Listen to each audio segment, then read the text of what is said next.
श्री राधा कृष्णाय नमो नमः। सर्वप्रथम मैं भगवान श्री राधा कृष्ण के श्री चरण कमलों की वंदना करता हूँ। आप सभी भक्त श्रोताजनों को भी सादर नमस्कार करता हूँ। श्री रहीम दोहावली के पहले भाग में हम 25 दोहों के भावार्थ का श्रवण कर चुके हैं। इसे आगे बढ़ाते हुए हम आज अगले 25 दोहों के भावार्थ का श्रवण करेंगे, जो इस प्रकार से है।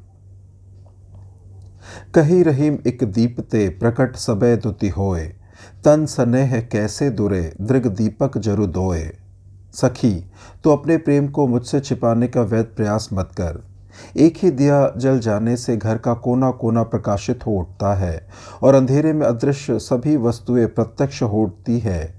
तन के निकेतन में एक नहीं दो नयन दीप प्रज्वलित हो रहे हैं, फिर कोई कैसे अपना प्रेम भीतर छिपा कर रख सकता है। प्रेम भाव से तरंगित आंखें भीतर का भेद खोल देती है। कही रहीम धन बढ़ी घटे, जात धनिन की बात, घटे बढ़े उनको कहा घास बेची जे खात। अमीर की दुनिया में ही धन दौलत का बढ़ना घटना एवं घटना बढ़ना होता रहता है। अगर धन दौलत बढ़ने के बाद अचानक घटता है तो उसका धनी लोग पर गंभीर प्रभाव पड़ता है, लेकिन जो व्यक्ति घास काट कर बेचते हैं अर्थात रोज कमाते हैं रोज खाते हैं, उन पर धन के बढ़ने घटने का कोई प्रभाव नहीं पड़ता। कही रहीम या जगत ते प्रीति गई दे टेर, रही रहीम नर नीच में स्वार्थ स्वार्थ टेर। निश्चल निस्वार्थ प्रेम जैसे गायब ही हो गया। इस स्वार्थी छल कपटी दुनिया में निराश होकर प्रीति कहीं दूर जाते हुए भी यह उद्घोष करती गई कि अब आदमी नीचता पर उतर आया है, उसके जीवन में अब स्वार्थ ही स्वार्थ बस गया है। ऐसी क्षुद्र अभिशप्त दुनिया में अब मेरा ठिकाना कहाँ। एक वेदना लेकर अब मैं यहीं से जा रही हूँ। अब जी भर कर खेलो अपने अपने खेल, दिखाओ फांस और फंदों के तमाशे। और सचमुच मानवता की देवी हम मानवों को छोड़कर चली ही गई। दुनिया कितनी खोखली हो गई। कही रहीम संपत्ति सगे बनत बहुत बहुरीत, विपत्ति कसौटी जे कसे तेई सांचे मीत। मुसीबत में साथ देने वाला मित्र ही सच्चा होता है। समृद्धि काल में तो कितने ही लोग कहाँ कहाँ से कैसे कैसे नाते रिश्ते निकालकर सगे बने रहते हैं। उनमें से सचमुच कौन अपना है और कौन पराया, इसका निर्धारण संकट की घड़ी कर देती है। झूठे सगे धीरे धीरे खिसकते चले जाते हैं, बाकी रह जाते हैं दो चार सच्चे सगे। ये अपने संपत्ति काल में कुछ कम ही दर्शन देते हैं, पर संकट काल में विकट साथी बनकर छाए रहते हैं। विपत्ति कसौटी मित्र कांचन को कसकर खरा खोटा स्पष्ट कर देती है। कहो रहीम केतिक रही केतिक गई बिहाय, माया ममता मोह परी अंत चले पछताए। अब बताओ तुम्हारी जिंदगी कितनी रह गई है और कितनी बर्बाद हो गई है। सब तो चली गई, अब रही क्या। माया ममता और मोह के पाश में बंधे ही रह गए। विधाता की अनमोल निधि को यूं ही गवा दिया। तुम्हारा दुखद अंत तुम्हारे सामने है, अब पछताने से क्या होगा। यदि भक्ति धारा में पहले ही बहे जाते तो आज निर्वाण की वेला में कितनी शांति मिलती, विजयी होकर यहाँ से निकलते। अब तो पराभूत होकर पछताते हुए ही जाना होगा। कहो रहीम कैसे निभे बेर केर को संग, वे डोलत रस आपने उनके फाटत अंग। दुर्जनों के साथ सज्जनों का निर्वाह नहीं हो पाता। कहाँ कंट काकिर्ण कठिन विषम बेर और कहाँ सरल सौम्य केला। कोई बताए दोनों का साथ निभे तो कैसे निभे। दुर्बल बेर तो अपनी तरंग में डोलता है और केले के अंग ही फट जाते हैं। एक का स्वच्छंद आनंद दूसरे के लिए अकारण कष्ट बन जाता है। सहयोग समझौते का कोई अवकाश नहीं। दुष्टता का उत्तर भी तो नहीं दे सकता यह सत्पुरुष। है ऐसा कोई दंडदीप जहां दुर्जनों को ले जाकर छोड़ दिया जाए। कहो रहीम कैसे बने अनहोनी है जाए, मिला रहे और ना मिले तासो कहाँ बसाए। जब अपना समय अच्छा नहीं होता तो फिर कैसे सब कुछ ठीक रह सकता है। हर बात बनते बनते रह जाती है। जो नहीं होना चाहिए वही हो जाता है, जो नहीं घटना चाहिए वही घट जाता है। लगता है मैं अपने प्राप्तत्व को हस्तगत कर लूँगा, किंतु वह मिलते मिलते नहीं मिल पाता। कागत कोसो पूतरा सहज ही में धुली जाए, रही मन यह अचरज रखो सौ खैचत बाय। जीवन क्षण भंगुर है, कागज का पुतना पानी में सहज रूप से गल घुल जाता है। अचरज तो यह देखकर होता है कि वह गलते घुलते हुए भी उसी प्रकार वायु को अपने भीतर खींचता है जिस प्रकार मानव काया मृत्यु के मुहूर्त तक अहंकार को नहीं छोड़ पाती। मानव जीवन भी पानी पर पल्लवित कागज का पुतला है। फिर गर्व दर्प किस बात पर, अहंकार त्याग, जीवन को नम्रता से नम्र कर। काज परे कछु और है, काज सरे कछु और, रहे मन भंवरी के भय, नदी सिरावत मोर। संबंध बस काम निकालने तक होते हैं, फिर कौन पूछता है। काम पड़ा तो कुछ और हो गए, काम बना तो कुछ और। वाह रे हमारा लोक जीवन, वाह रे हमारा लोक व्यवहार। जीवन में कृतज्ञता का भाव मानो लोप हो गया। काम पड़ने पर हो गए हम आपके, काम हो जाने पर कौन है हम आपके। दूल्हे के सर पर सुशोभित होने वाला मांगलिक मोर भंवर पड़ने तक क्या सादर सम्मान प्राप्त करता है। उसके बाद वही मोर नदी में सिरा दिया जाता है। क्या स्वार्थ को परमार्थ के बृहत्तर मैदान में नहीं उतारा जा सकता। काम न काहू आवई, मोल रहीम न ले, बाजू टूटे बाज को साहब चारा दे। क्या यह वही बाज है जो कभी स्वामी के हाथ पर बैठकर नृपति को विशिष्टता प्रदान करता हुआ गौरवान्वित हो जाता था। क्या यह वही परिंदा है जो कभी सूर्य बिंब को काटता हुआ खगोल के शीर्ष पर जा चढ़ता था तथा फर्राटे भरना, तैरना, तिरना, ऊपर जाना, नीचे आना, एक दिशा से दूसरी दिशा तक सीधी रेखा बनाना, क्षितिज के उस पार चले जाना आदि उड्डयन कलाएं प्रदर्शित कर स्वामी के मन को हर्षित कर देता था। क्या यह वही विहंगम है जो इंगित पर अमोघ बाण की तरह छूटता था और आखेट लक्ष्य पर जा पहुंचता था तथा विजेता सेनापति की तरह बंदी पक्षी को नरेश के समक्ष आत्मसमर्पण हेतु प्रस्तुत कर देता था। प्रसन्न स्वामी अपने हाथ से चारा देता था। रहीम कहते हैं कि समय की गति बलवान होती है। उसी बाज के जब बाजू टूट जाते हैं तो उसे कोई पूछने वाला नहीं होता। वह दाने दाने को मोहताज हो जाता है। अच्छे दिन होने पर मनुष्य को शिकारी बाज की तरह नहीं इतराना चाहिए, उसे बुरे दिन का भी ध्यान रखना चाहिए। कहा करो बैकुंठले कल्प वृक्ष की छा, रही मन ढाक सुहावनो जोगल पीतम बाह। दिव्य पुरुषो, एक रास्ता से कुंठित तुम्हारा वैकुंठ लेकर मैं क्या करूँगी। रखो अपना एक रंगी वैकुंठ अपने ही पास। मेरे लिए वह क्या रखा है, मेरे लिए किस काम का है तुम्हारा कल्प वृक्ष और उसकी छाया। मेरी अपनी यह दुनिया सबसे भली, सबसे अच्छी है। रूप रस गंध से संपन्न मेरी वसुंधरा का यह मामूली सा ढाक का पेड़ तुम्हारे कल्पद्रुम से कहीं अधिक सुहाना है। इसकी छाया में मैं अपने प्रियतम की गलबाह लिए बैठी तुम्हारे लोकोत्तर प्रेम तथा लोकोत्तर धाम को तुक्ष घोषित कर रही हूँ। काह कामरी पागरी जाड़ गए से काज, रही मन भूख बुताइए कैसे मिले अनाज। क्या कंबल और क्या चादर जिससे हाड़ कपा देने वाली जाड़े की रात कट जाए, वही सबसे बढ़िया कपड़ा है। जब भूख से जान जा रही हो तब जो भी अन्न मिले वही सर्वोत्तम है। बड़े लोगों की छोटी छोटी जिंदगियों के दुख दर्द का पता तभी चलता है जब कभी वे स्वयं किसी ऐसे गहरे अभाव से गुजरते हैं जिसके जीवन यापन की आवश्यकता नग्न है, और जो संतोष से समृद्ध है वह संतोष की श्रेणी का मानव है। ऐसा जीवन निर्मल और आनंदमय होता है।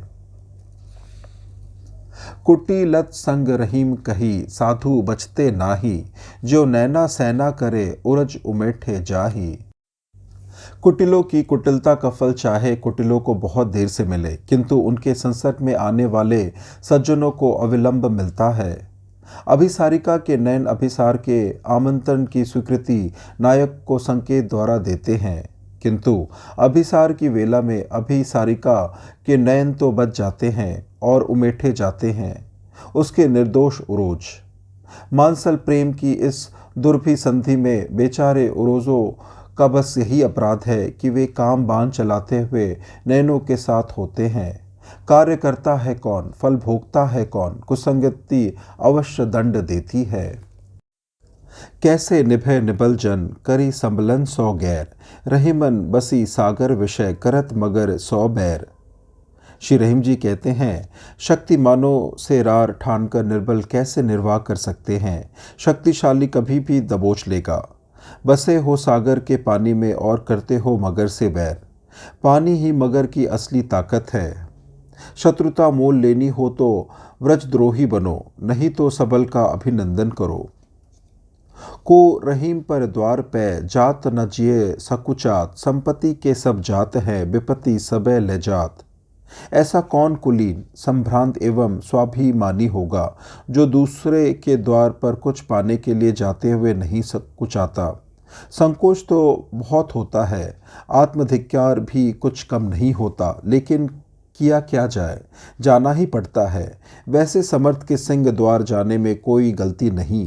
संपत्ति वालों के यहाँ ही तो लोग जाते हैं, इसलिए ऐसों के यहाँ जाने में कोई झिझक नहीं होनी चाहिए। सच तो यह है कि लोग संपन्न व्यक्तियों के यहाँ खुद नहीं जाते, उनकी विपत्ति उन्हें खींचकर वहाँ ले जाती है। यह बात समृद्धशाली को भी मालूम है, इसलिए वे आए हुए व्यक्ति को याचक नहीं अभयागत मानते हैं और जो बनता है सादर प्रेम देते हैं। सौभाग्य कि उनके द्वार पर ऐसा व्यक्ति आया। खर्च बढ़यो उधम घटयो, नृपति निठुर मन कीन, कहो रहीम कैसे जिए थोरे जल की मीन। दुर्दिन आया, पद गया, अधिकार गया, अब प्रतिष्ठा बनाए रखना और इतने बड़े परिवार को चलाना मुश्किल हो गया। खर्च बढ़ गया, जीविका के सम्मानजनक स्रोत साधन घट गए, आमदनी बंद हो गई। स्वार्थी ईर्ष्यालुओं ने मिलकर राजा के कान ऐसे भरे कि उसने निष्ठुरता धारण कर ली। रहीम का यह दोहा स्वयं के लिए भी हो सकता है। जीवन के अंतिम दिनों में बादशाह जहांगीर की नज़रें बदल गई थी, उनकी पदवी छीन ली गई थी। ऐसे समय में दानवी रहीम का जीवन निर्वाह उसी प्रकार कठिन हो गया था जिस प्रकार नदी के जल में विहार करने वाली मछली को थोड़े से जल में रहने को रख दिया जाए। ऐसे में उसका मन दुखी होता है।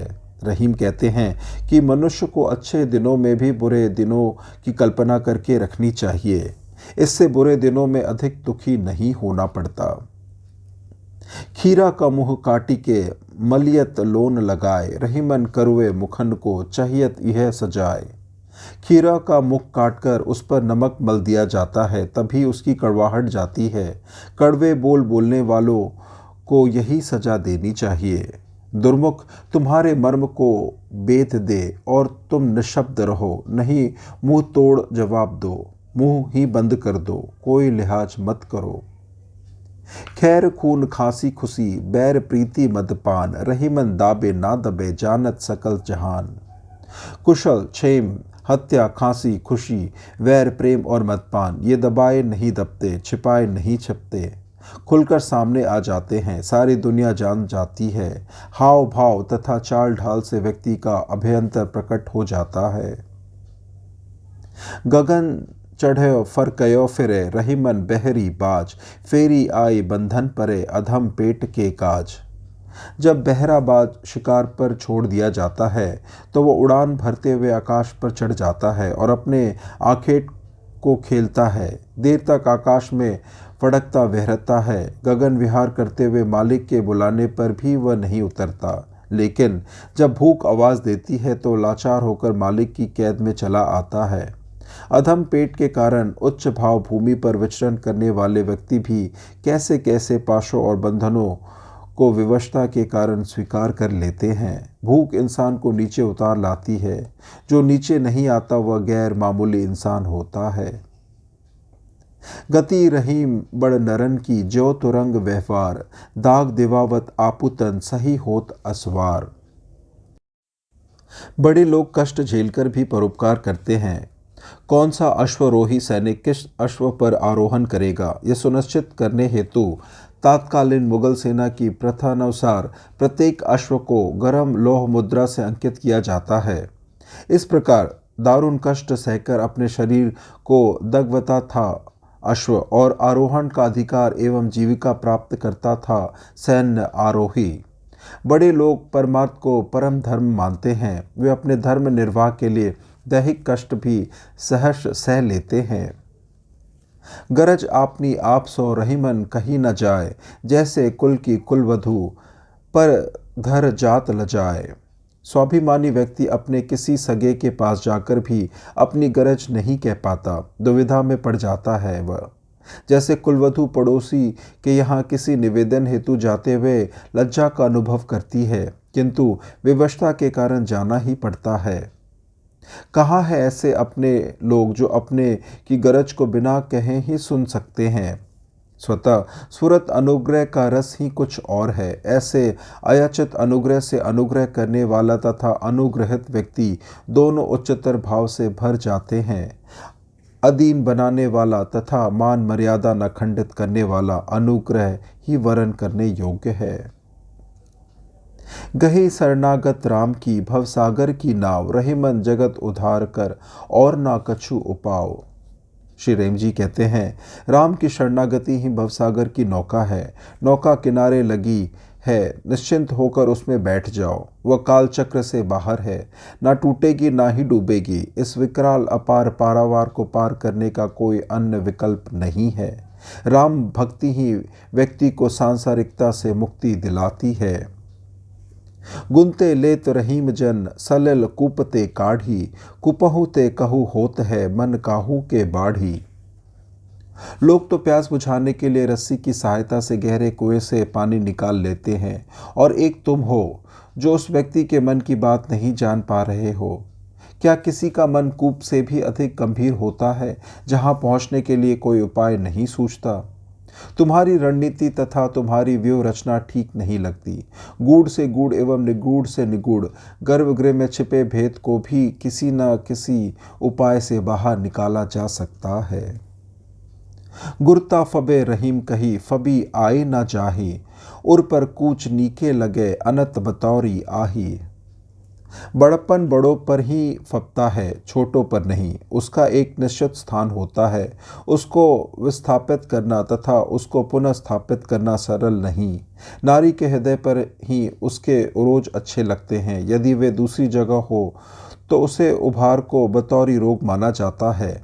जो धारणाएं, मान्यताएं एवं परंपराएं समय की कसौटी पर खरी उतरती हो, उनको तोड़ने मरोड़ने का प्रयास कदापि नहीं करना चाहिए। गुरता या बड़प्पन बड़े लोगों पर ही अच्छा लगता है, क्योंकि वह उनका प्राकृतिक गुण होता है। यदि छोटे लोग बड़ी बड़ी बातें करने लगे तो उन्हें उनका पागलपन कहा जाता है। चढ़िबो मोम तुरंग पर चलिबो पावक माही, प्रेम पंथ ऐसो कठिन सब को निभत नाही। शोलों से सजा हुआ अग्निपथ, आग ही आग, यहाँ से वहाँ तक, उधर धधकते अंगारे, फूटती ज्वालाएं और इधर मोम का घोड़ा हिनहिनाता हुआ अलफ रहा है कोई प्राणों पर खेल जाने वाला दुस्साहसी अश्वरोही जो इस रास्ते से होकर उस पार पहुँच जाए।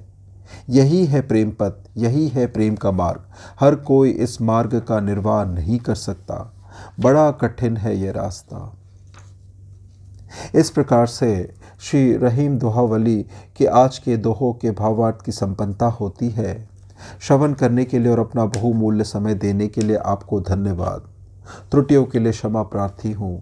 श्री राधा कृष्णाय नमो नमः।